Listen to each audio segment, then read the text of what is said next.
attorney. Today's August 24th, 2015. We're at the Atlanta History Center in Atlanta, Georgia. My name is Joe Bruckner. I'm a volunteer at the History Center, and with me today is Tony Hilliard, who is also a volunteer, and Sue Verhoff, who is the senior archivist at the History Center. We're involved in the Library of Congress Veterans History Project, which is an effort to gather the stories of our military veterans of all the conflicts. And we're honored to have with us today Mr. Burlyn Everett Michel. And we're very honored to have his wife, Mary, and particularly honored to have Catherine McLemon. Did I pronounce that right? McLemon. Was with Georgia State University, right? And we're so glad that you've agreed to join us, Mr. Michel, because we're here to hear your story, your life experiences, the experiences that you had during World War II and then subsequent to World War II. So thank you very much for coming in here today. Well, you're welcome. Would you give us your name and the town where you live? Yes, I'm Burlyn Everett Michel. I live in Athens, Georgia. We've lived there since 1958. Okay. Where and when were you born? I was born March the 7th, 1923, in a little town in Indiana called Ladoga. Okay. My father was a Methodist minister, and it was only a few months after I was born that we moved to Griffith, Indiana, up in the northwest. And then in 1926, we moved to Linden, Indiana, and I was 3 years old. That December, I contracted pneumonia, which developed into empyema. They were taking me to the hospital. The surgeon operated and took a piece of rib out of the left side of my back, inserted a tube to drain the pus. I was in bed so long in the hospital and after that at home that I'm told that I had to relearn to walk. But also in Linden, I had measles, I had chicken pox, and I had the, measles, chicken pox, and the whooping cough. And I had a lot of earaches. And the doctor would come to the house and to relieve the pressure, lance my eardrum. But I recovered, and then in 1932, at the height of the Depression, we moved to a little town by the name of Flora, Indiana. And I went through 4th grade to most of the 7th grade, but in March of 1936, we moved to Brazil, Indiana. And I joined the Boy Scouts. I'd always wanted to be a scout, but I hadn't had the opportunity. I was 13 years old. I became a Star Scout eventually. By the time I was 15, they didn't have many merit badge counselors. So I didn't go any further. I dropped out of the Scouts. I had been taking piano lessons for 8 years, but I wasn't any good at that. It was strictly mechanical. So I quit that, and my dad bought me a trumpet. And I played in the high school band with the trumpet. When I was a sophomore in high school, I went out for track. Didn't do very well at the distances, so when I was a junior and senior, I ran the low and high hurdles. And I have cinders in my knee where I fell down over the hurdles a time or two. But while I was in high school, I also was in the debate club and debated. I was in dramatics. I was in several high school plays. And I was in the dramatics club. I was in the math club. The trick question they asked me in the math club was, how much dirt is there in a hole 1 inch by 1 inch? And I did inch deep. I said, none, it's a hole. Anyway, and there were 145 students in my graduating class, and I graduated with a straight A average, and I was a valedictorian. And I also won one of the 2 county scholarships to go to state school. I decided to go into chemical engineering at Purdue. Well, right after my graduation in 1941, we moved to South Bend, Indiana. And it was from there then that I attended Purdue. The $30 that I got from that county scholarship was enough to pay for half of my fees and tuition my first semester. The second semester, there was enough carryover, it paid for the whole thing. The dollar has diminished in value. But to get some spending money, although my dad and mom paid for my board and room, I started to be a waiter. And so I became a waiter. And that's what I was doing on Sunday, December the 7th, when we heard about Pearl Harbor a little after noon. And that was shocking news. It really was. It just made the bottom fall out.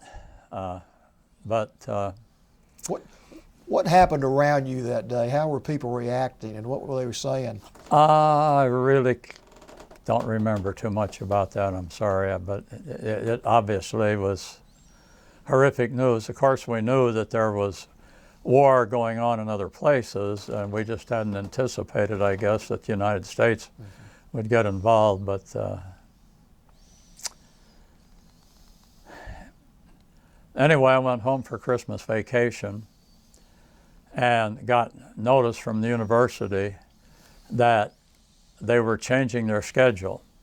Instead of having 16-week semester followed by 2 weeks of final exam, they were going to drop the 2 weeks of final exam, and we would have our final exams near the end of the regular 16 weeks. And so they were going to have 3 full semesters a year. I decided not to go to the summer semester. Instead, I worked at Bendix Aircraft Corporation. I'd had a course in mechanical drawing, and I worked as a junior draftsman there, making India ink tracings of carburetor parts that they were microfilming and sending over to Great Britain for use in the war effort. Then I did go back in the fall of 1942. I was informed that if I joined the enlisted reserve corps, I would probably be able to stay in school longer because they were sending a lot of people back to school, and I would be taken out of the draft. So on October the 9th in 1942, I enlisted. Didn't make any difference. I got my orders about February of 1943 to report on May the 6th. I had been taking a heavy load at the university, and so I decided, since I was going in university, I was going to drop some of the work, and I also quit being a waiter. So I took life easy for a while, but then I did report. I had to report to Camp Perry, which was just outside of Toledo, Ohio, on Lake Erie. And while I was there, they gave me a series of examinations, both physical and paperwork. I also got notice that I needed to go back for another chest x-ray because the first one indicated some problems. But apparently, although they found some scarring on my lungs, everything was okay, and they allowed me to go ahead. I did pretty well on the exams, and when I met with the officer who was to decide where I was to go, I had had 2 years of field artillery ROTC at Purdue, and in my pocket I had a paper that said I was qualified to be a staff sergeant in the field artillery. Well, the officer said, "Do you have any objections to being sent to the Army Air Force?" And I said, "Well, I'd rather be assigned to..." He stopped me right there and he said, "I didn't ask you what you wanted. I asked you if you had any objections." All objections faded. So I and 5 other fellows were sent to Jefferson Barracks, Missouri, just outside of St. Louis. We went on our own recognition in civilian train. We reported there, and we had 6 weeks of basic training. During that time, of course, we got a lot of physical exercise. We learned how to shoot. We did all sorts of things. And apparently, I had to give some commands, and they liked, I guess, the way I barked out column right or whatever, and so when the basic training was over and they were to decide what I was to do, they gave me the option of going to the Army Specialized Training Program or to stay there and be part of their cadre that would train people that were coming in basic training. I opted for the Army Specialized Training Program, ASTP.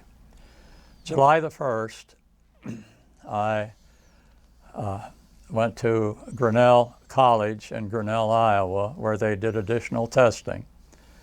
And when it came time to decide where I was to go, I wanted to go into chemical engineering because that's what I'd been at Purdue. That had just been closed. I had to have another choice, so I took electrical engineering. And I was sent to South Dakota State College, which is now a university. I arrived there on the 1st of August, along with a lot of other soldiers.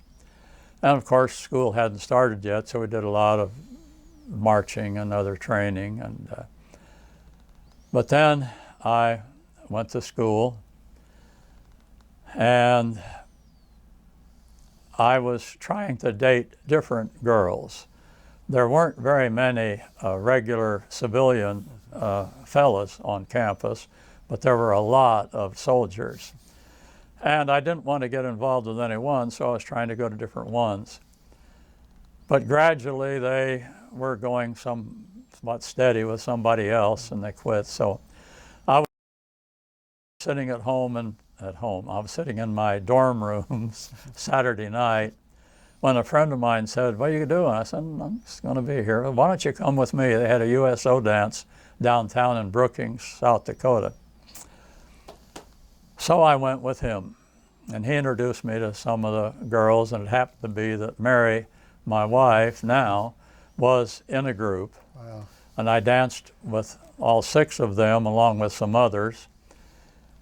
And the fellows had to leave at 11:30, and the girls couldn't leave until 11:45. We were supposed to be back in our dorms by 12, so they wanted to keep us separated. But I waited.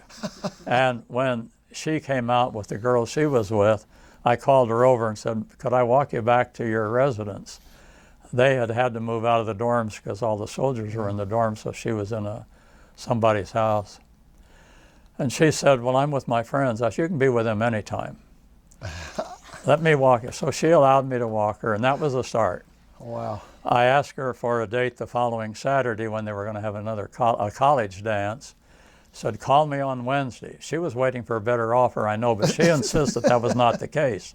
When I called her Wednesday, she agreed to go. So I was going to the Methodist Youth Fellowship on Sunday nights, and I was dating her on Saturdays. She was going to the Episcopal Fellowship with some other guy on Sundays. But after a while, we quit the fellowships and we just went with each other. The middle of March, after they had decided that they were not going to be able to use the experience we had in college, the war was winding down too much, and they were closing out, I inveigled her to invite me to go with her on spring break to her home, so I got to meet her mother and father. Where was that? She lived in Redfield, South Dakota. And we rode the bus there, and then I just had a weekend pass, so I had to come back.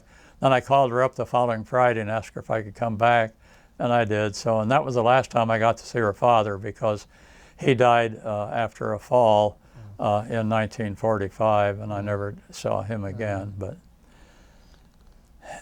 anyway, we became tentatively engaged. And because I'd been in the electrical engineering, they sent me to the Signal Corps in Camp Crowder, which is just outside of Neosho, Missouri. It no longer exists. We tried to visit it later and it was gone. And somehow my records had been misplaced or whatever. Anyway, they didn't have any record of my having basic training. So I had Signal Corps basic training. And then I took a course in installation of toll telephone and telegraph. And that was a long course. But we wrote each other every day. I had thought that would not be something I would ever want to do, but love changes a lot. Turned out she won a Danforth Fellowship, which was given to home ec majors in all of the states, and she got the one from South Dakota. It was sponsored by Ralston Purina, and she was going to come to St. Louis. And she got her parents to allow her and a friend of hers, who also had a boyfriend at Camp Crowder, to come down. And I wasn't able to meet the train, but I had talked with a pastor and had found a place for her to stay. And the boyfriend of the other girl met them at the train and took her to where she was going to stay. And I went in Friday night, and she came down the stairs. I didn't recognize her. I had only seen her in wintertime in South Dakota, and here she was with shorts, a different hairdo, and short sleeve. She came down the stairs, and she came over and put her arms around me, and we kissed. It was like kissing a stranger. So I had bought a diamond ring. I used 4 months' pay. I got $50 a month, and I paid $200 for a 31-carat diamond. The pastor, again, had recommended a jeweler to me, and he had shown me stones, and I'd picked one out. Well, I kept it in my pocket Friday night. But then when I met her Saturday evening, I asked her the question, and she accepted, and she still has the ring on. Wow. So we were fully engaged. Well, when I finished the course, it was September, and they found that I had not been home since I had gone home briefly from where I was taken into active duty. But I got a 10-day furlough to go home to South Bend. And she was able to come out and meet my parents. Good. So then I went back, and I was qualified to be a Tech 5 sergeant in the Signal Corps, but they didn't really need me, and we were staying around there in Camp Crowder. The Battle of the Bulge started in October of 1944, and they needed more people in the infantry, and I understand that there were people from the Air Force and the Signal Corps that were transferred, and I was one of those that was transferred from the Signal Corps. So right after Christmas, at the end of 1944, they put me on a train to what was then Camp Gordon, Georgia, just outside of Augusta, now Fort Gordon. And of course, I had 6 weeks of infantry basic. And it was miserable there in January and early February. And I won't go into the details of that. But when I finished that, I got a 2-week furlough before they were going to send me overseas. I spent the first week visiting Mary, where she was practice teaching at South Dakota State College. She made some time to see me. Then I went home to South Bend, and I happened to be home on my birthday, March the 7th. And then I reported to some camp, and I don't remember the name of it, just outside of Washington, D.C. I got a pass to go into Washington, D.C., where I'd never been, on Sunday. Most everything was closed, but I got to see a lot. Then they sent me up to Camp Kilmer, New Jersey. And I was up there only a short time before I was put in with a group. And on, I think it was March the 15th, they sent me on a merchant ship that had been converted to a troop carrier. Got to go by the Statue of Liberty. That was a wonderful experience, even though I wasn't real happy to go. It took us 10 days to go in convoy across the North Atlantic. And I hadn't shaved the whole time. I was a little bit seasick part of the time. I spent some time in my bunk. Down below decks, and you could reach the ceiling, or whatever they call it in a ship. They had 5 canvas bunks, and if there was somebody in the bunk above you, you had to sort of slide in and roll until you waded down the. But anyway, when we got to Le Havre, France, I had this beard, and the announcement came that they would not let anybody off ship that wasn't clean shaven. Salt water soap and cold seawater is not something you want to shave with, but I did. We got off. We were put on these 40 and 8s, from World War I guess. They would hold either 40 men or 8 mules. Of course, we didn't have any mules. And we went by the outskirts of Paris into Alsace-Lorraine, where I was in a replacement depot. And one of the things that intrigued me there, because it was cold and they wanted to keep warm, they had these 5-gallon buckets that they filled with sand, and they poured gasoline in them, and they lit it. They didn't explode, it just burned, and it created a lot of heat. It was wonderful. But from there, they sent me then to the outfit where I was in the war, so that I went to Company F, the 399th Regiment, 100th Division in the 7th Army. And it was just, they were in reserve. Heilbronn, Germany, had been taken pretty much by this overall 100th Division. The captain interviewed me, and he found out I'd been in the Signal Corps. He wanted me to be his radio operator. I told him I didn't know a thing about operating a radio, so I got put in with a regular squad. And after a day or two, we loaded on the trucks in the very early pre-dawn hours, and they had these big searchlights that created artificial moonlight, bouncing the light off of the clouds because it was cloudy. And the bridge had been bombed out, and we went in pontoon boats across the Neckar River. And we carefully went through the town, I guess. Now, what town was this? This was Heilbronn. That was Heilbronn. Heilbronn, Germany, yes. It had already been taken, but there was apparently some counterattacking, and we were to go to the outskirts. Okay. Well, I saw my first dead German there along the railroad tracks where we were. He'd had a leg blown off, and the bone was sticking out, and ooh. Yeah. That was a horrible sight, and it really tore me up. Yeah. But when we got to the perimeter and there was a house that we were occupying, I decided I ought to just investigate the house. I was roaming around through, I was on the 2nd floor when an 88 shell hit somewhere near the house and the plaster started coming down. I got down in the basement, I think, faster than the plaster made it. But later that afternoon, we left, and being just a private first class, I'd become private first class when I went to the Army Specialized Training Program. I really didn't know what all was going on, but we actually walked into the outskirts of Sondheim, Germany, which was a suburb of Heilbronn. And I was one of the lead scouts, and we were told to fire at the windows of the building. There was a big building down ahead because they didn't want snipers to be picking off people. And we got down in there by this building. The Germans had a big roadblock on the road, and one of our tanks was parked on the road just outside of the building where we were to stay. I got to do some guard duty on that tank.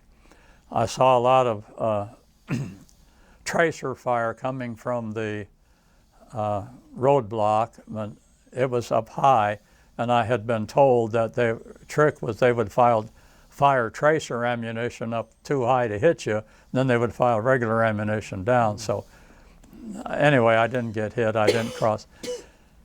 Anyway, I went into the building after I was relieved, and I tried to find a place to sleep. Got up on a table, didn't have anything other than my field jacket, and it was freezing cold. I shivered like I don't know that I've ever shivered before or since.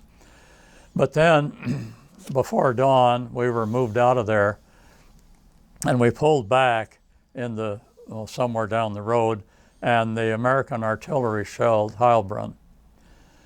And then, about dawn, we moved back in. And the squad I was in was somewhat in reserve, but there was a firefight. And when that firefight died down, they had our squad move on up, and I was to go across the road and into this house from which they'd been firing machine gun fire at us. I was never so scared in my life as I went that way.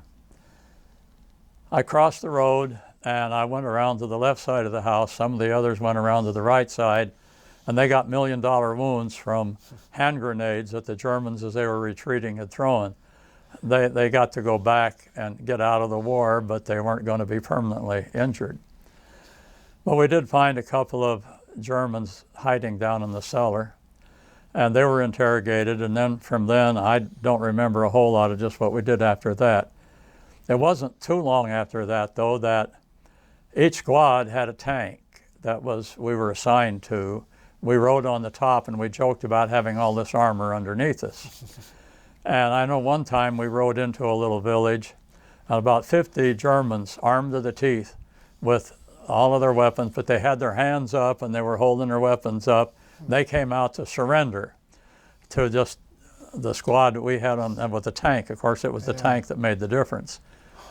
And they were informed they needed to put the weapons down on the street, and the tank rolled back and forth over them to put them out of commission, and the Germans were escorted back as prisoners of war. Now, I don't have a chronological image in my mind of what came next and all, but I do remember that one time when we were entering a village, and I was feeling somewhat nauseated because apparently I'd eaten something that didn't agree, and maybe I don't know just what was wrong. But alongside where I was walking, some of the German women had an ox cart, and they'd been out in the fields, and they'd collected, there were 4 dead German soldiers tied on that ox cart. Here I was, half sick, and there they were going along at about the same pace I was. Real bad. And then we were in the town, and I was running at both ends. And then that afternoon, we got informed that we were supposed to go out. We were going to replace an outfit that had been shelled by the Germans. They'd had about 90% casualty, mostly just wounded. And then I just didn't think I could make it. And there wasn't any way to go on sick call, though. Yeah. And then the officers apparently thought better of it, and they decided to wait and go in under the cover of darkness. And so I was feeling a lot better by then. And we went into this town, and we were in blackout conditions, and we were getting some shelling. I remember the next day I was in a bombed out, what had been a fire station, and after one period of shelling, I walked out in the street and picked up some hot shrapnel. But incidentally, the only time I ever fired my rifle was when we were going into Sondheim. I never fired another shot. Is that because you just weren't? Well, we were not up in the front where there wasn't anybody to shoot at where I was. The Germans were really taking off, I guess, and retreating, and we were just following. And then there was another time when we were leaving a village, and we were going along as usual, split up on both sides of the road, keeping distances apart. And the sergeant who was in charge of our squad, he was a squad leader, was old, and he was apparently gotten sick some way, and he was falling way behind. I figured somebody needed to stay with him, so I stayed with him. Then along came the cooks with their Jeep and with all of their equipment, and it was just too much in the Jeep to take 2 people, but they managed to get the sergeant up on there. Yeah. There I was alone. Everybody else had moved. I could not see anybody. And that was a pretty weird feeling to be out there in Germany not knowing what. But I kept going down the road and came to a fork in the road. And I had to decide which one to take. I wasn't Yogi Berra. I wasn't, when you come to a fork in the road, take it. Well, I had to decide which one, and I did the best I could for my scouting and all. And I did take the right one because it wasn't long after that I came to the outfit.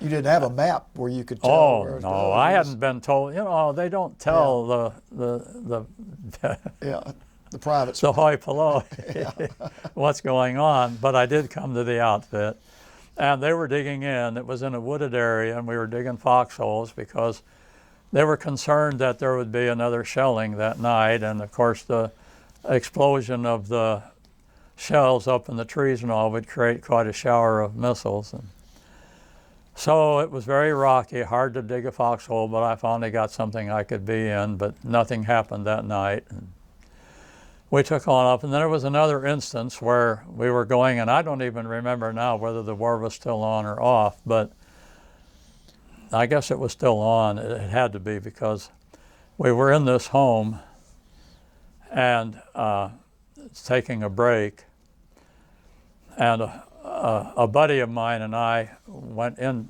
found this bathroom where they had a tub, and they had a tank that was, the water was heated by wood fire. And so we found kindling there, and we built a fire and we heated the water. Wow. We got water in the tub. We hadn't had a bath in ages.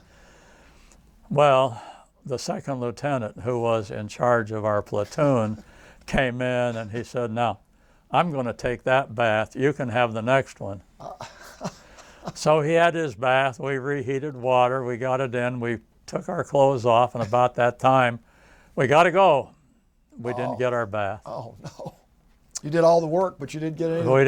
We didn't get anything there. Well, anyway, wound up in reserve on the outskirts of Stuttgart, and the word came down on May the 8th, 1945, that the war was over. Wow. And talk about a celebration. And I do have a picture of me and a buddy of mine that was taken by somebody. I don't know how I got the picture on that particular day. And we were elated. Well, talk about the celebration a little bit, just what you did and what you saw and what. Oh, I don't know. We were just so relieved, and we just relaxed, and we, I don't know. I don't really remember all of that, but it was a great feeling, and I tell you. And then we moved around from little village to little village. We were guarding railroad stations or other things, and I think it was about July sometime, maybe the middle of July, that we moved into what had apparently been a place where the Germans had an officer training school, because they had all of the buildings and the rooms to stay in, and there are pictures of that I have on that flash drive. And of course we did all sorts of marching and training and whatnot. Just had a lot of free time, and then in August, the squad I was in, and maybe another squad or so, I don't know, we were sent to this little town of Neuhausen. And this was near the French, they divided the area into, controlled by the French, by the Americans, by the British zones, and then there was a Russian zone. And although we were near the border between the American and French zone, and we had to stand by the road, and any vehicles come by, we had to check. And I was there for, I don't know, maybe 3 weeks. We were billeted in German homes, and I was a blonde, blue-eyed Aryan, and they took to me. I helped with some of the chores. I helped saw wood for their stove. There was a little girl in the house where I stayed who was 8 years old named Ursula, and we became good friends, and I played a lot with her. In the house across the street, there was a young lady who was going to go visit or to go live somewhere where she needed to learn English, and she'd been studying and she wanted some help. And I met with her several times to try to help her learn how to say the English words, and I learned a little German that way. One of the words I learned there was vielleicht, maybe. When you'd ask somebody. Another thing that happened there, she was a teenager who lived in the home where I was billeted, had a couple of bicycles there, and I'm talking with her. I wanted to get something to send back to Mary, and she knew where there was a place that had jewelry for sale. we had to ride the bikes to go, and she said that her reputation was ruined because there she was riding along with an American soldier. But we got there, and I bought some jewelry, which I sent to her, and they also had a barber there, and I got my hair cut. On the way back, one of the bikes broke down, and we had to walk back into but that was an interesting So you had an experience not many of the troops had. You dealt with the civilians right. quite a bit. And then when we were relieved from there, later on, I would get passes and one weekend, and I would actually hike from Pforzheim into Neuhausen to visit my friends, and that's where I learned what a feather bed is, because they put me up in one of their little rooms. I can't say I really enjoy feather beds. That's the most comfortable you'd been in a couple of years, isn't it? Well, it was comfortable, but then you covered, and this was sort of in the middle of the summer, and this wasn't all that cold. But anyway, I went there several weekends and walked back into Pforzheim, and then it was, I don't know, maybe September, when they decided that they wanted to do something worthwhile, and so they started school for us. And we had choice of courses we could take, and I took German and I took accounting. I didn't much care for the accounting, and the German was okay. It was taught by a fellow who had learned his English at Oxford over in England, and he spoke with an Oxford accent. I learned one sentence there. Ich möchte ein Stück Brot haben, bitte. I would like to have a piece of bread, please. A few other words and all, but anyway, they had apparently decided that they wanted to use that outfit as a collecting outfit to send people who'd had enough points to be discharged to go home. And so I didn't have enough points to come home, and so I got transferred. We learned later that those who were on ships going back to the States, they got out in the middle of the Atlantic, and it was decided they were needed in the Pacific, so they sent them down through the Panama Canal and across the Pacific over there. Yeah. So I missed that. Yeah. But they sent me up to a little suburb of Kassel, Germany. The town's called Ehringshausen. And I got there around the 1st of November in 1945. There was a fellow that interviewed me when I got there, one of the non-coms, and he was the information and education non-commissioned officer of the company. And apparently I was about the only one there who had had any college education. And he asked me if when he left, if I would like to become the information and education non-com. And I said, sure. But in the meantime, I had to pull guard duty.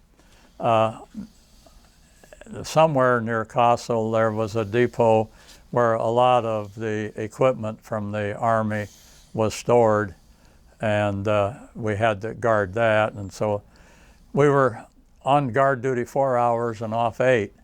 Well, they'd wake you up an hour before you needed to be on duty, and of course it may be an hour before you could get back to bed. So it wasn't long before you really got tired, and it was hard to stay awake when you were on duty. But then I got taken off of that, and there was a period of time when I also was on guard duty to prevent women from leaving a VD hospital they had. And one of the girls there talked to me. She spoke real good English, and we had a conversation. She wanted to know where I was staying. She'd like to come visit me. No way. I wasn't about to tell her where I was. Anyway, wasn't long after that they made me the information and education non-commissioned officer, but they didn't give me the stripes. They had, or the pay. The captain who appointed me that position had a sergeant, and they said, now, to me, I was in charge, but if they ever had an inspection, the sergeant was going to be in charge. I was to give a lecture once a week telling all of the people in the company what we were doing in Germany in occupation, why we were there and what we were supposed to do. I never gave a single lecture. The captain said, don't do it unless we're having an inspection.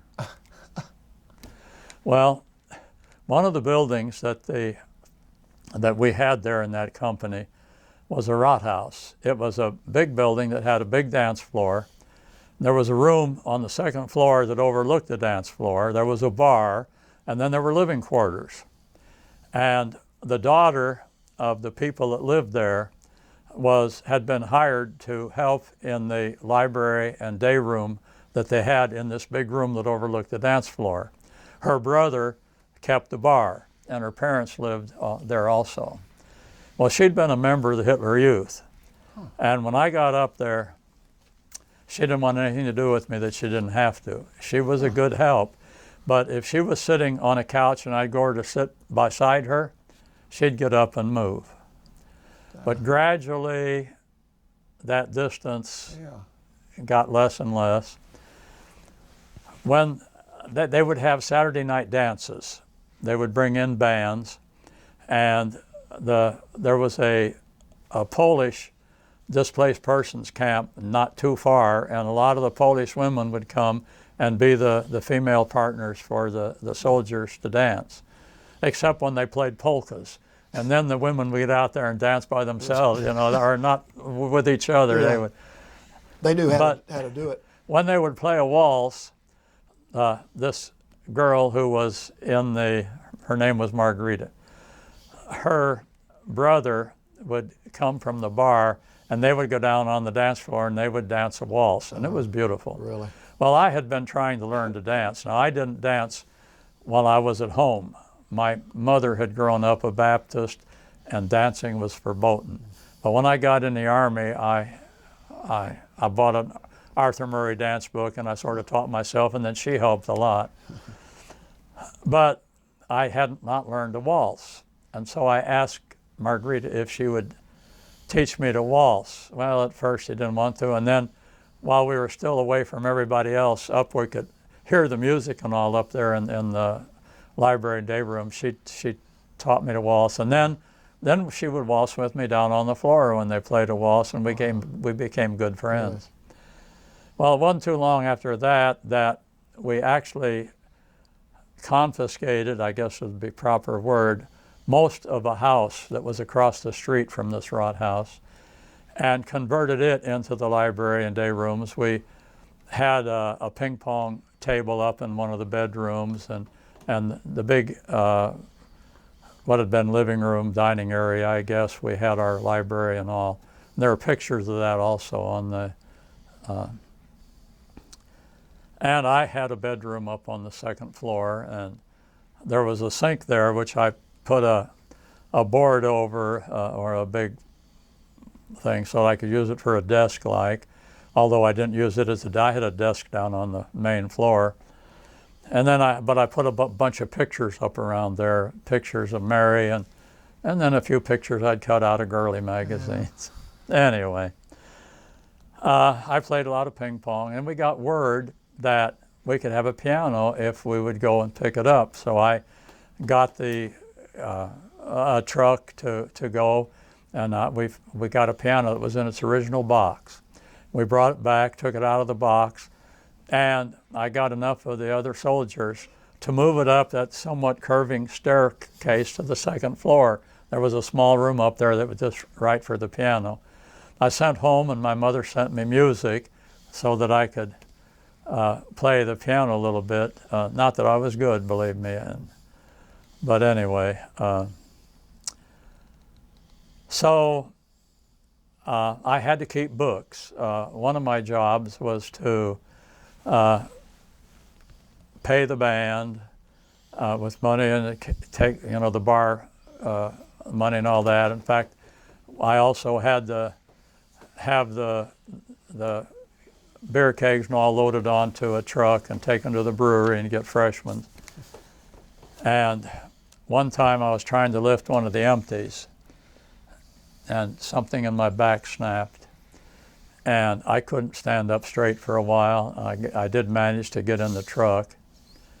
I thought I was going to go blind, but apparently I had ruptured a disc. But it recovered, and I seemed to be okay, except that if I moved just the wrong way, I'd get into serious pain. But the company commander, the captain, apparently I had to have my books open to him, and he apparently liked the way I kept books. I don't think what I had learned in that accounting course had helped me a whole lot, but just ordinary brain work. So he put me in charge of the PX, but he didn't give me the stripes or the pay. And then come February, I had a chance to go to ski school. And I went to ski school down in Gersfeld, Germany. They had former paratroopers from the German Army as our instructors. We got along well together. And I more or less learned how to ski. Well, with those instructors, did you talk about the war at all, or what? Not really. What kind of conversations did you have with them? Just general conversations? No, yeah, just what to do here and there, and how to ski. Yeah. It took me a while to get onto it, but I was able to do fairly well. In fact, we had a slalom race at the end of the course. I came in fourth, but I'd never skied before, and I've never snow skied since. I did get to go down to a resort area for a week after that and do some skiing. And it was, I guess, about 5 kilometers from the Austrian border, and some of the fellows apparently actually skied on the roads into Austria, but I never did. They had these T-bar ski tows that we go up to the mountain, and my first experience in skiing in powder snow, and you could see from about below your knees up, and there were people had gone, you'd go faster or slower. I fell a number of times, and I've got a picture of myself with snow covering all, I had on my, the cap, the wool cap that I wore under my helmet. It was my helmet liner, as we called it. But anyway, from there I went back, and it wasn't long thereafter that I had enough points accrued to go home. Okay. The captain called me in, and he wanted to know if I wouldn't re-enlist. They needed another supply sergeant. They were losing their supply sergeant, and he would give me the stripes and the pay. It was not enough enticement. So the middle of March, I headed home. And we rode again in these same old boxcar things, and I was in one that had a lot of the duffel bags. We were guarding the duffel bags as we would go along. Anytime we'd stop where there was, the German kids would come out, they wanted kaugummi, chewing gum. And we would have, anyway. So, and I'm not sure exactly where we were. It was somewhere near Le Havre, I guess. We got to see some of the old bunkers and stuff that the Germans had there along the coast. Yeah. And then we got on board ship. It didn't take us nearly as long to get back across the Atlantic as it had, because we were not in convoy. We didn't have to go as slow as the slowest ship. And I then went by train to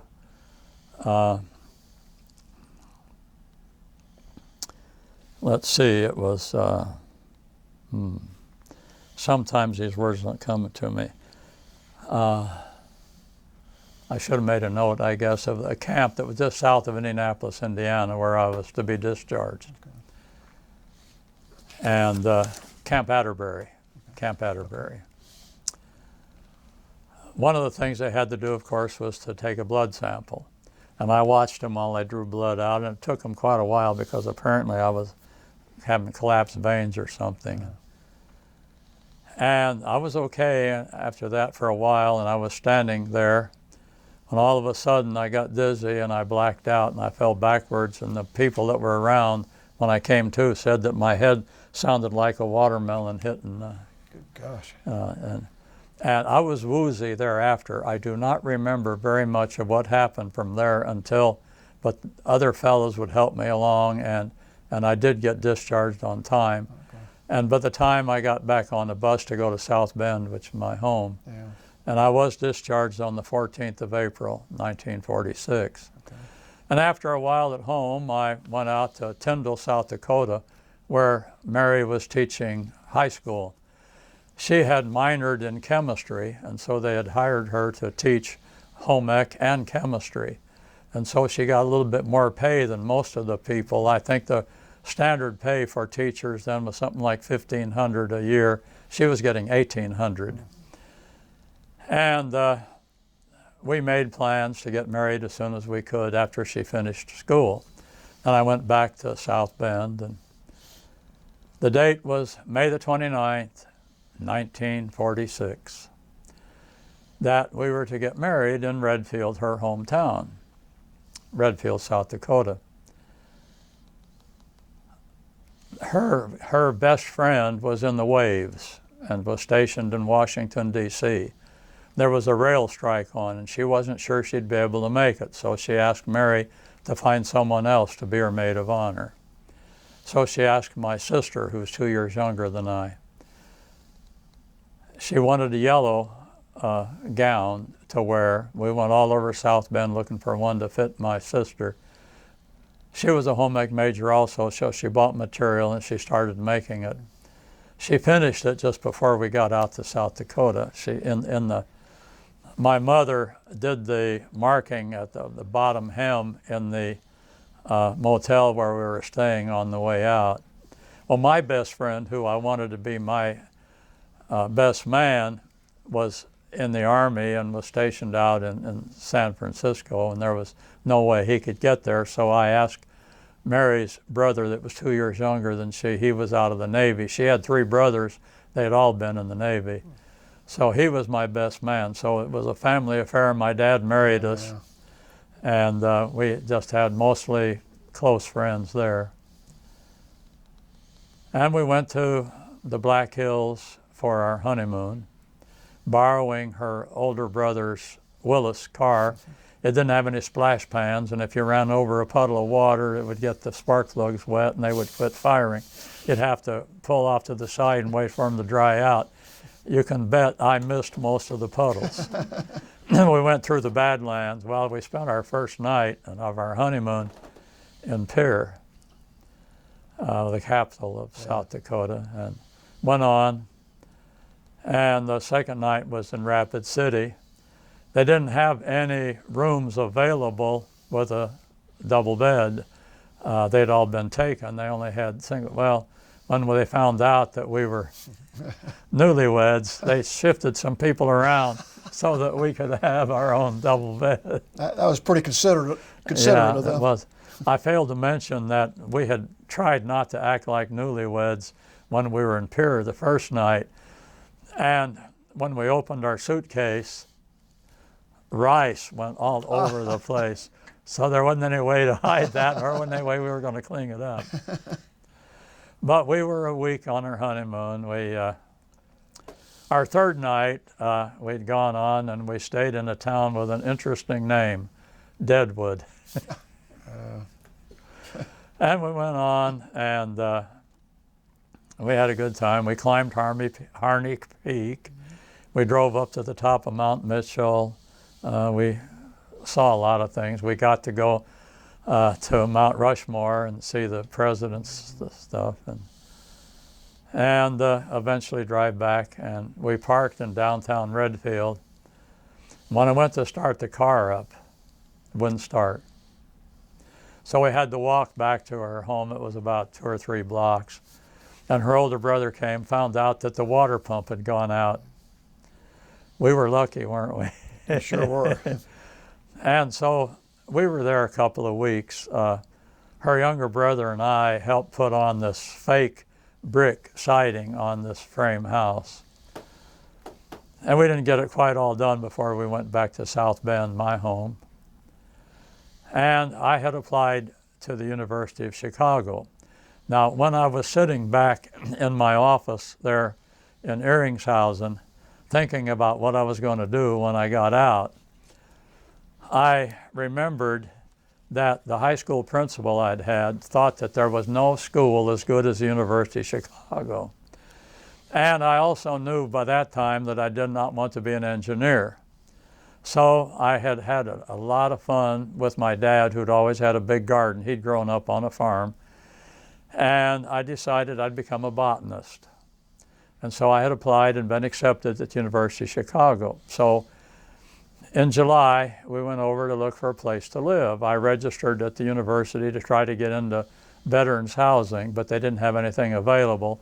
We finally found a one-room apartment that was going to be vacated in about a week or so from the guy who had been living there alone. And we took that and we moved in. And we had a Murphy bed that you could lay down. We had a kitchen along one side. There were some bed bugs in the bed, it turned out. They didn't bother me, but they did Mary. I had DDT that I'd brought out of the Army before it had gotten outlawed. And we sprinkled that on the bed and then covered it with plastic, and that took care of the bed bugs. We kept our soiled clothes in a plastic-lined bushel basket under the sink. And of course, that was an invitation to cockroaches. And anytime we were going to do the laundry, we had to shake the cockroaches out.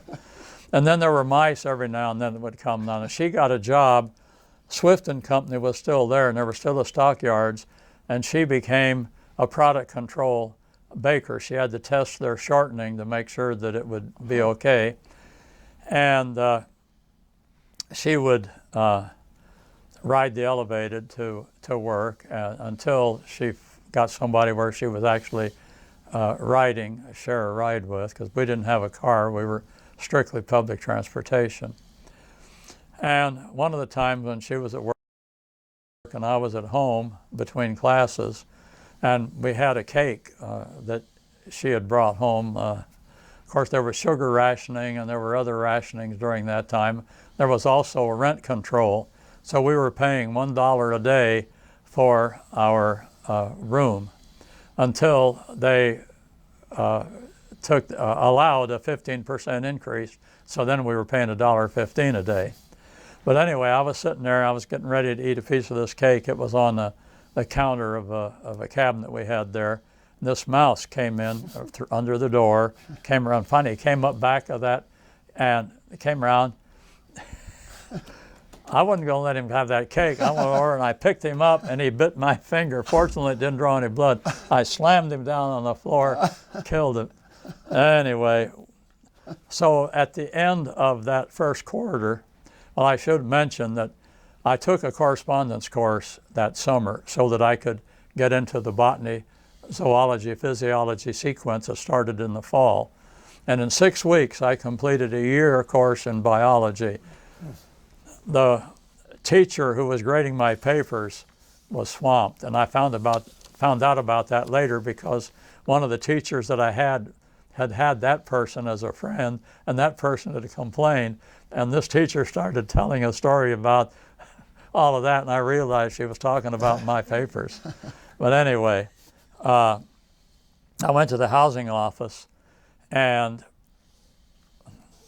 they said, well, first priority are veterans with children, then non-veterans with children, then they get to veterans without children, but they never get to those. So I figured, well, our daughter came as a result of the, because I asked if we had a child, and so so that next summer they allowed us to go into what was converted Army barracks. We were up on the second floor, and it was so much different. Yeah. Instead of one room, we had 2 bedrooms, we had a kitchen, we had a dining living area, and of course we had to get some things, and we bought some secondhand stuff. My parents let me have an old bed and whatnot, and a couch. And so I graduated from the University of Chicago in June of 1946 with what they called a science bachelor degree. I'd had to take German. I had to take some, and of course, obviously, well, the first quarter was simple. The second quarter was a little more difficult. The third quarter I couldn't fit into my schedule, so I took by correspondence. One of the things we had to do was to translate English into German without reference to our notebooks or anything, and then we could correct our own and send it in. I don't think any of my self-corrected sentences were absolutely right. But when I took the German exam, I did pass with a high level, so I didn't have to take any other foreign language. That was another happy day in my life. But I went right on, and my advisor said that as long as you weren't going to stop after a master's degree to do something, then come back, just go straight for your PhD. So I didn't get a master's, I got a PhD in August of 1950. Now, in the summer of 1949, I got to spend 10 weeks at Woods Hole, Massachusetts. My major professor was collaborating with a biochemist in biochemistry in the hospitals at the university. And I worked a lot in that lab. And one day he asked me, would you like to go to Woods Hole this summer? I had no idea what he was talking about. But a couple of the girls that were his lab helpers or lab assistants took me aside and said, you got to go, it's a great place. So they had a 5-week period of school in which I was taking physiology. And then it was followed by 5 weeks of working with research in the lab of this fellow. During the first 5 weeks, Mary and our daughter Linda were out in South Dakota at her home. And then they came by train to Woods Hole for the next 5 weeks. I found a wooden packing box, which I cut in half and put together for a crib for our daughter. And so we were there. She loved the ocean. On the south side of Cape Cod, it was warm. If you ever went on the north side, which I did one time, and you got in the water there, it was like ice. What a difference. Oh. But we got to visit, we got to go to Boston and see the commons and whatnot. And anyway, then, after graduation, I was looking for a job, actually before I graduated, and I interviewed with people at the first association, it's the American Association of Biology meeting that they had, and it was in Columbus, Ohio, at Ohio State University. And I met all but one, I think, of the faculty from the State University of Iowa that was located in Iowa City for interviews. That was still somewhat uncertain.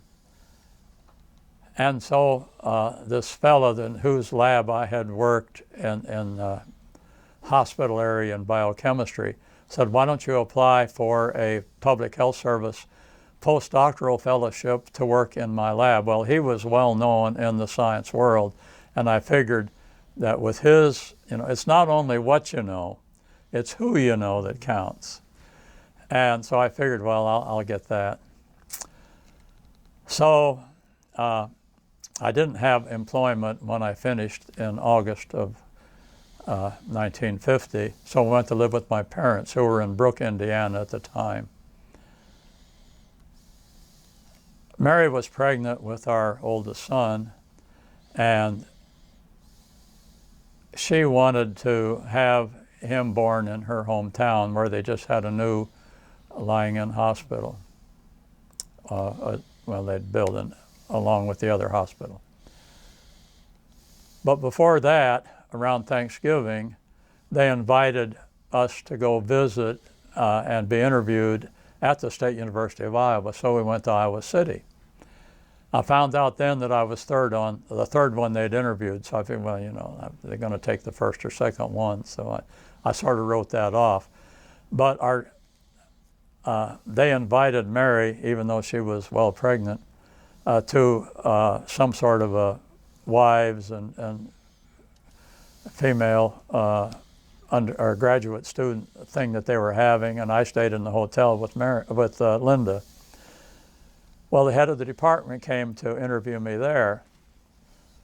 He had also graduated from the University of Chicago, and Linda was the best baby you can imagine.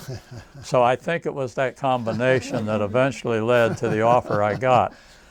But we did go, about the 1st of December, we went to Redfield, South Dakota, stopping at every filling station, not for gas, but for relief.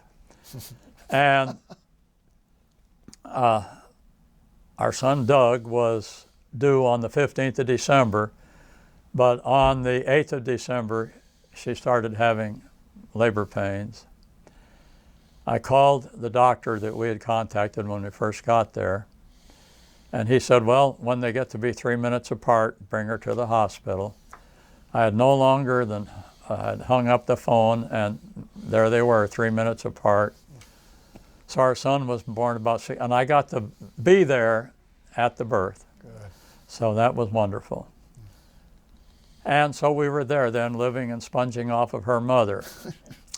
Well, my mother-in-law wasn't too happy that I didn't have a job, and and we had a few words now and then, especially when our son got diaper rash, and I said, well, we've got to boil the diapers and all of this. And no, she never did anything like that. But then it was shortly after the middle of December when I got word that I'd gotten this postdoctoral fellowship.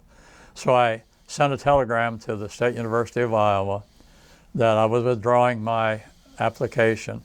They sent a telegram right back to me, but we had selected you, it just the paperwork hadn't gone all the way up, but we're sure it will. Will you change your mind and accept? So I accepted. So I went to the State University of Iowa. I started their second semester. They were on the semester system in February of 1951. In January, I had what furniture we had moved from our apartment in Chicago down to Brooke, Indiana. I'd had that moved in, and we got student housing for the first year there at the State University of Iowa, and I got that all set up. And then I went out and picked up Mary and Linda and Doug, and brought them back, and we lived there for just a little over a year. And then they were raising the rent. They didn't want faculty to be occupying those spaces. It was a temporary sort of thing, and there was no way I was going to pay that additional rent, so we looked for a place to live. And we finally found a house that we could buy. It had a GI mortgage on it. We got 4% with the mortgage. It was 4.5% total. My dad gave me $1,000. He had the power of attorney for his sister, who was a missionary in Africa. He loaned me $3,000 of her money so we could buy the house. We paid. They wanted 11.8. We offered 11. We settled for 11.4. We lived there for the rest of our time in Iowa City. It didn't have a garage. We built a garage. And then in late 1957, I decided that I really ought to go somewhere else. Things weren't working out too well there in Iowa. So I found out about a place at the University of Georgia, and I applied for that. I had found out about it, I don't know when or how, but I had gone to American Association for Advancement of Science meetings at Christmas time, over the Christmas vacation in 1957. And I had interviewed with someone who was there from the University of Houston. I didn't really think I wanted to go live in Houston, Texas, though it was too hot and all the other problems. There was another place open at Wayne State University in Detroit, and I didn't think I wanted to go there either. And so when I was offered the position at the University of Georgia, I jumped at it. And in June of 1958, we traveled to Athens, and they had hired me sight unseen, but of course the head of the department had also graduated from the University of Chicago. And he was apparently the one who made the decision. I found out that he hadn't consulted with the others. The person whose place I was taking had died a couple of years before of a heart attack. They'd hired somebody temporarily the previous year, but they hired me permanently. And we looked for a place. We wanted a 4-bedroom because we had 3 children. We wanted each to have a bedroom. We wanted to rent for a year, but we couldn't find a place suitable. And finally, the real estate agent, who was a friend of the department head's wife, took us to this place where we bought. And it was $22,500, brick home, but it only had 3 bedrooms. But still, there was no way I thought we could get that much money for that, or that much house for that little money. So we signed the contract on the 13th of June. It was a Friday. That didn't bother me. It was 99 degrees. It was the hottest it had ever been on that date. The house was about 90% complete. We went back to Iowa trying to finish up selling our place there, which we were able to do. We didn't lose any money in the deal. And on the 18th of August, we spent the first night in our home that was bare. We had brought along sleeping bags and air mattresses, and there was a fireplace at that time. We've since taken it out. We slept in front of the fireplace on our air mattresses and our sleeping bags. The mover got there, and that was a Wednesday. He got there Thursday morning. He was not going to unload until he got paid. Well, the bank in Iowa City had said, best thing to do is to find a bank when you get to Athens and have the bank transfer funds from one to the other. So I wasn't sure which bank I wanted to go to. It had been a First National Bank in Iowa City, so I went to a First National, even though they weren't really associated with each other there in Iowa City. When they found out I had been hired as an associate professor, they had no problem giving me the $600 that I needed to pay the mover. He had already half unloaded by the time I got back to pay him. Anyway, that's the way it's gone. I became a full professor in 1964. I taught plant physiology, both elementary and advanced. I got a lot of grants. I did a lot of research. I had several graduate students.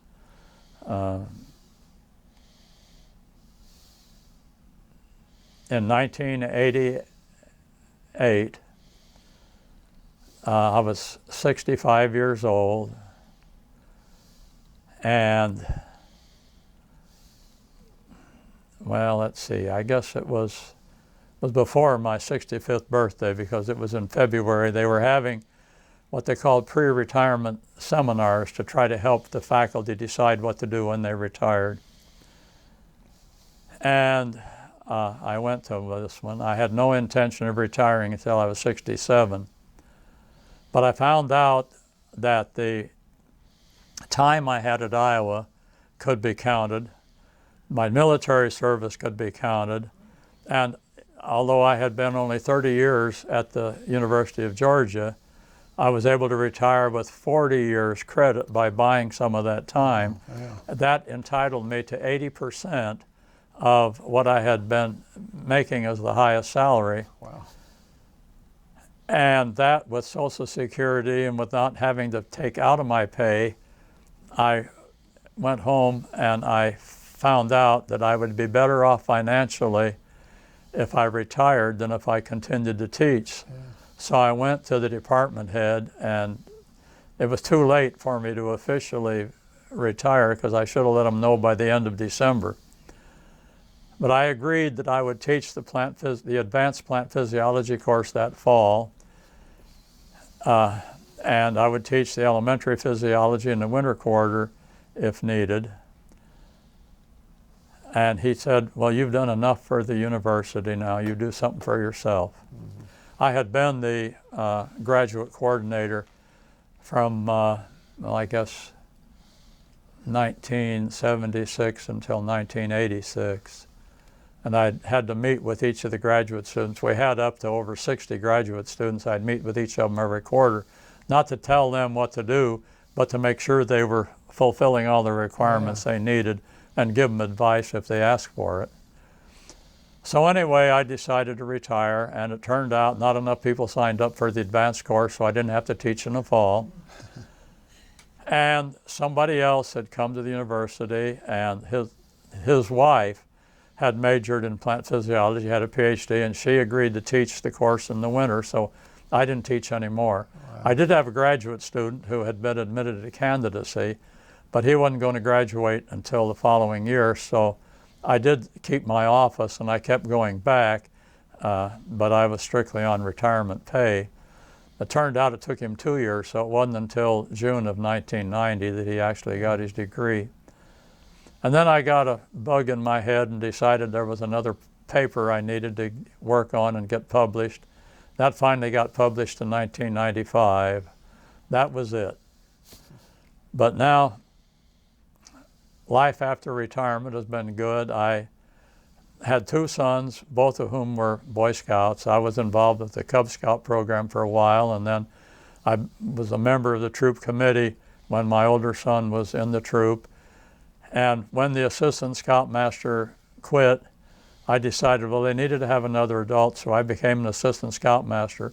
The scoutmaster loved scouting so much that he decided to go into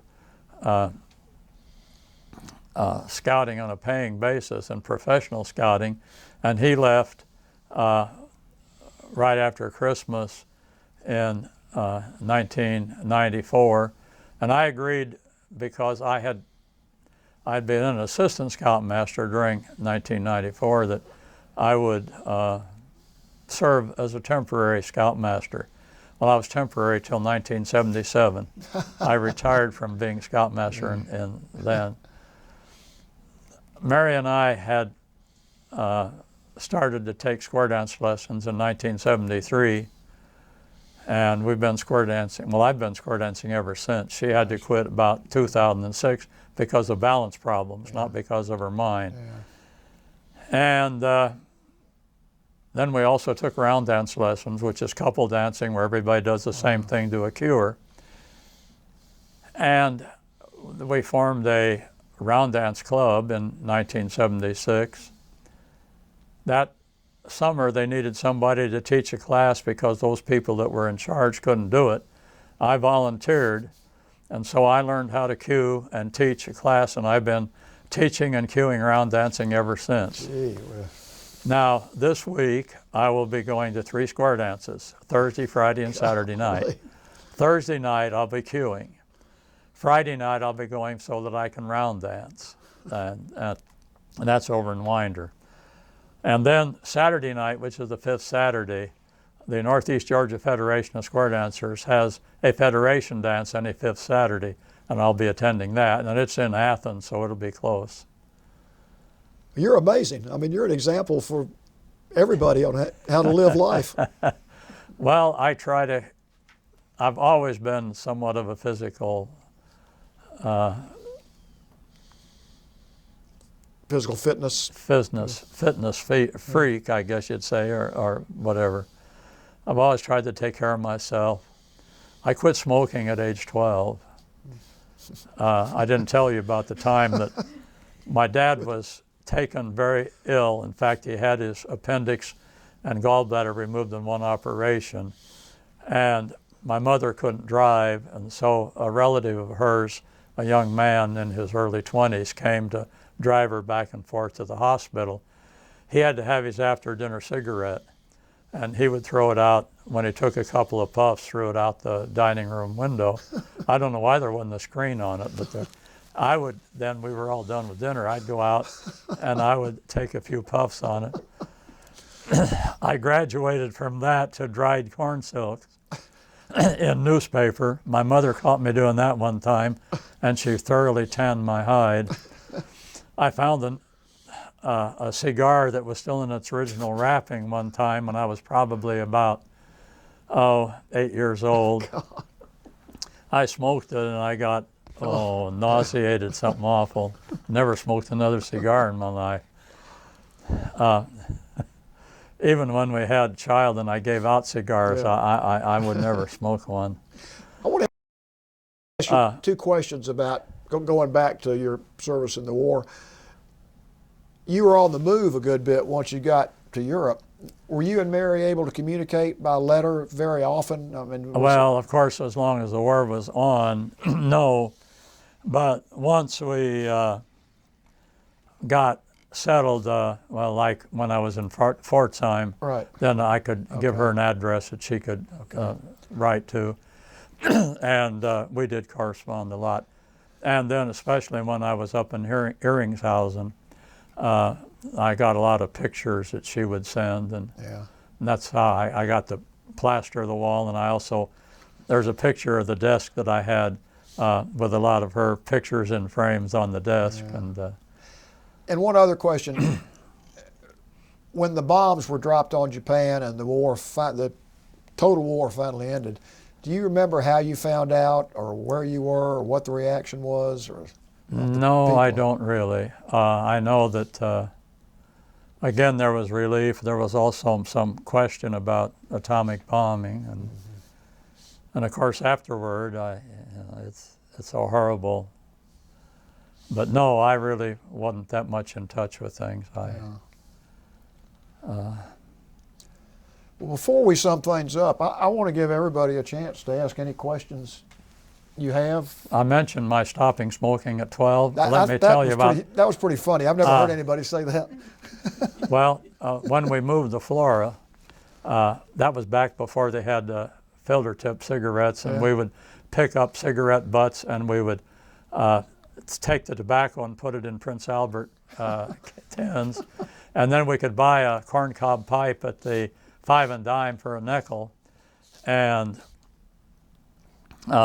we would smoke the tobacco that way. And then one fall we were out in the woods, a bunch of us young guys, and we were crushing up dried leaves and putting them in the pipes. That was that's when I decided there was no way it was any good for me, and I quit smoking. So you started smoking at 8 and quit at 12, right? Well, it started at 6. 6, okay. Probably. Well, that was, very sporadic. It wasn't as though I was smoking every day or anything like that. Well, I want to give you a chance to say anything else you want to say, anything you want to put on the record, or well, one other thing I might mention, when I was on the track team, which I guess I didn't say much about in high school, I did mention the cinders in my knee. If we were at a weigh meet and we got back too late for the coach to let us go home for supper, he'd give us a quarter, and I could go to a restaurant and I could buy a full meal, 2 vegetables, a meat, dessert, and drink for 25 cents. Jeez. That was back in the days when you get a hamburger for a nickel and go to the movies for 15 cents. And it's the Depression was something else. A loaf of bread for 8 cents or a quart of milk for 8 cents. I remember the milkman would deliver the milk in these glass bottles. The cream would rise, and they had this sort of a thing you could stick something in and pour the cream off. But anyway. After going through the Depression, did the Army almost feel like the lap of luxury when you started having meals every day?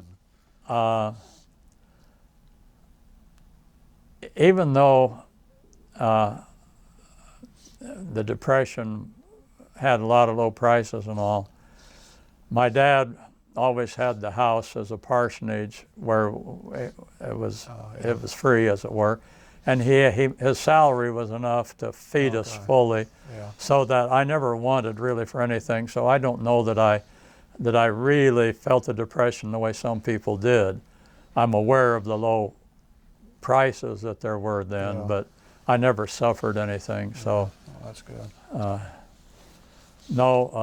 This trumpet I mentioned, my dad must have really loved me, because at that time in Brazil, he was making $2,000 a year. He did have, I think, a $600 travel allowance, plus, of course, the parsonage. He paid $200 for that trumpet. It was a Kahn. It was a real good trumpet. When I found out later, then found the receipt and all, found out and realized what he had done. He didn't tell me how much he had sacrificed, but. You still have that trumpet?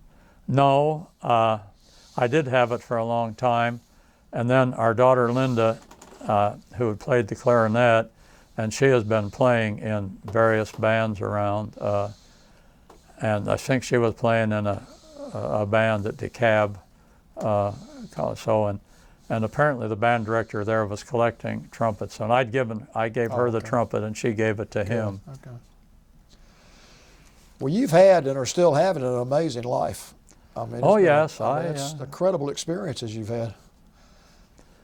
It has been wonderful. I mean, during World War II, being able to deal with the civilians like you did had to be a education in itself, because people didn't travel back then like they do now, and you got to see another culture. Yeah, I remember one time in Eringshausen where there was a young girl that I don't know, and she said her name was Elgin, and I had a watch on that was an Elgin watch, and she really got a big kick out of seeing her name on a watch.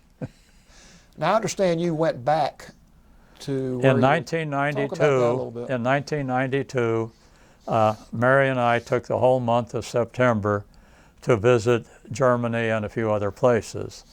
And we flew into Frankfurt, rented a car, and we had already rented it ahead of time, had it reserved for us. We had asked for the smallest they had, and they didn't have any of those, so we had to take the next, but they didn't charge us anymore. And it's a good thing, because what material that we were carrying with us, we had duffel bags and other things, suitcases, and because we also were staying in Euro camps at places where they had. But anyway, the first place we went to was Gersfeld, where I had been at ski school, and we stayed in a motel there, and we went by the building where I had stayed before and some of the slopes, and I have pictures of that building when I was there, and then a picture later, and it was the same building, obviously, but it was had a facelift, so to speak. The car that we had a gear shift that I wasn't familiar with, and I hadn't learned how to shift it into reverse. So I was always careful to park where I go forward. But at that motel, something got in front of our car, and I had to be able to back up, and I was trying to, and some German came up and wanted to know what the problem was, and I told him. He showed there was a ring on the stick shift that you had to pull up, and then you could shift it into reverse. Once I learned that, everything was home free.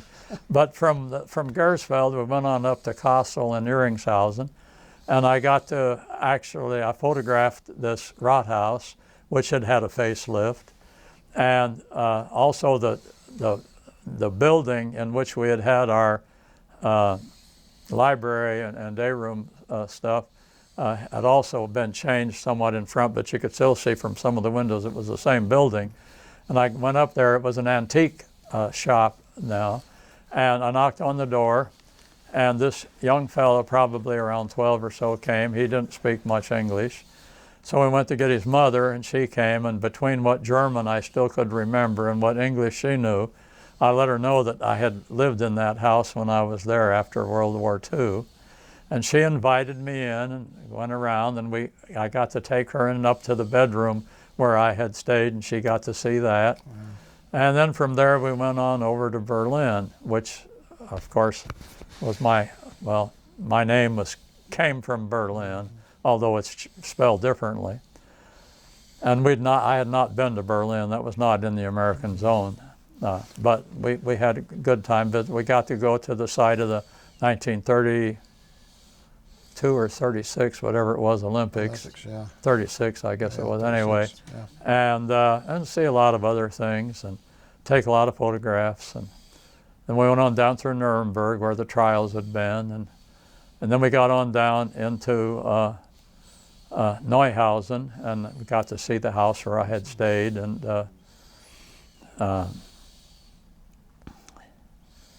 went into Pforzheim to try to find Everett. When I was there, it had really been blown to smithereens, and it had been all rebuilt. And I couldn't even find. I don't know that the what had been their officer training area was still there. I couldn't find it. But then we also got down to. We got to visit Munich, and we got to go on down to the area where I had got to ski.